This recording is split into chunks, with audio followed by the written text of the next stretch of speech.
Welcome to our channel. Today we how to withdraw from PayPal funds to business debit card easy tutorial step by step clearly. To withdraw funds from your PayPal account to your business debit card, start by logging into your PayPal account. Once logged in, navigate to the wallet section located at the top of the page. In the wallet section, you will see your PayPal balance and linked cards. Click on the Transfer Funds option. Next, select Transfer to your bank account or Transfer to debit card, depending on your preference. If you choose Transfer to your bank account, select your business debit card from the list of linked accounts. Enter the amount you wish to withdraw. Review the transfer details to ensure everything is correct.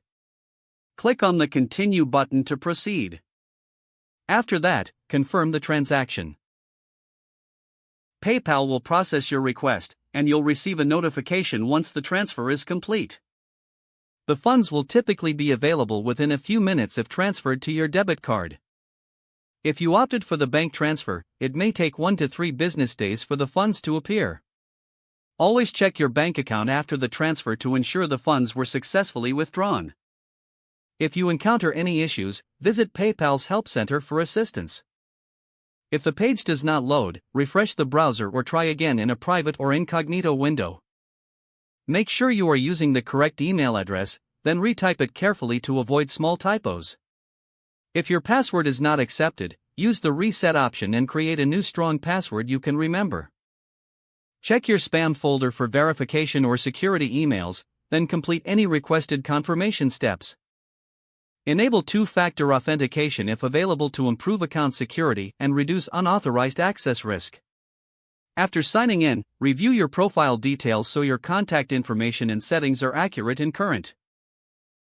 If you see an error message, note it down and try again after restarting your device and internet connection. Log out when you finish, especially on shared devices, to keep your account and payment information secure. If the page does not load, refresh the browser or try again in a private or incognito window. Make sure you are using the correct email address, then retype it carefully to avoid small typos. If your password is not accepted, use the reset option and create a new strong password you can remember. Check your spam folder for verification or security emails, then complete any requested confirmation step. Enable two-factor authentication if available to improve account security and reduce unauthorized access risk. Don't forget to like this video and subscribe to our channel for more step-by-step tech guides.